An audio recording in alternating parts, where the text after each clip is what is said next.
ছাত্র জনতার অভ্যুত্থানে নিহতদের স্মরণে কেন্দ্রীয় শহীদ মিনারে চলছে বিএনপির স্মরণ সভা। সেখানে আছেন সহকর্মী মোহাম্মদ হুসাইন, সরাসরি চলে যাচ্ছি তার কাছে। হুসাইন, স্মরণ সভার বিস্তারিত জানাবেন, কারা অংশ নিয়েছেন এতে? তুমি 2 দিনের কর্মসূচি বিএনপির প্রথম দিনের কর্মসূচি বিকেল 3টে থেকে শুরু হয়েছে।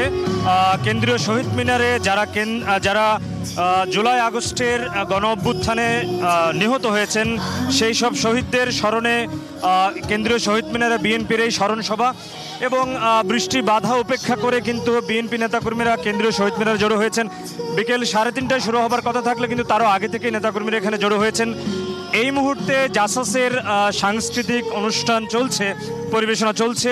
এরই মধ্যে বিএনপি মহাসচিব মির্জা ফখরুল ইসলাম আলমগীর কেন্দ্রীয় শহীদ মিনারে এসে উপস্থিত হয়েছেন। তার সাথে বিএনপির স্থায়ী কমিটির সদস্য এজেডএম জাহিদ হোসেন, ডক্টর আব্দুল মঈন খান, ঢাকা মহানগর উত্তরের সাবেক আহ্বায়ক আমানুল্লাহ আমান, খায়রুল কবির খোকন সহ আরও অনেক কেন্দ্রীয় নেতৃবৃন্দ কিন্তু এর মধ্যে উপস্থিত হয়েছেন। তো এর মধ্যে কিন্তু অনেকেই বক্তব্য রেখেছেন।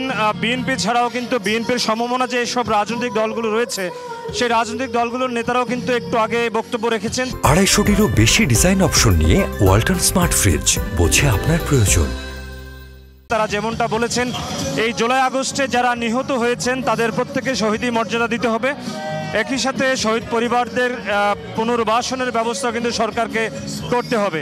এছাড়া তারা বলেছেন যে তাদের যে দীর্ঘদিনের আন্দোলন, নিরপেক্ষ সরকারের অধীনে নির্বাচনের আন্দোলন, সেই নিরপেক্ষ সরকারের অধীনে নির্বাচন এখন সময়ের দাবি। তারা বলছেন তারা দীর্ঘ ত্যাগ তিতিক্ষার মাধ্যমে কিন্তু এই স্বৈরাচারী সরকারের পতন হয়েছে এবং একটি নিরপেক্ষ নির্বাচনের দাবি তারা করছেন। এর মধ্যে কিন্তু বিএনপি নেতাকর্মীরা বৃষ্টি বাধা উপেক্ষা করে এখানে জড়ো হয়েছেন। তাদেরও দাবি, তারা বলছেন যে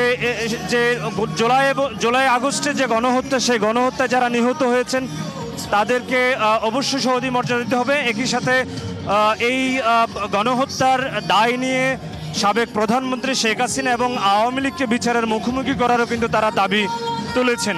তো এখনো পর্যন্ত আসলে সেই অর্থে বিএনপি মহাসচিব মির্জা ফখরুল ইসলাম আলমগীর কিংবা অন্যান্য কেন্দ্রীয় নেতারা কথা বলেননি। তারা কথা বললে নিশ্চয়ই আপনাকে জানাতে পারবো জাতির উদ্দেশ্যে কি বার্তা আসছে। জমি, এই ছিল আমার কাছে কেন্দ্রীয় শহীদ মিনার থেকে সবশেষ খবর। জমি,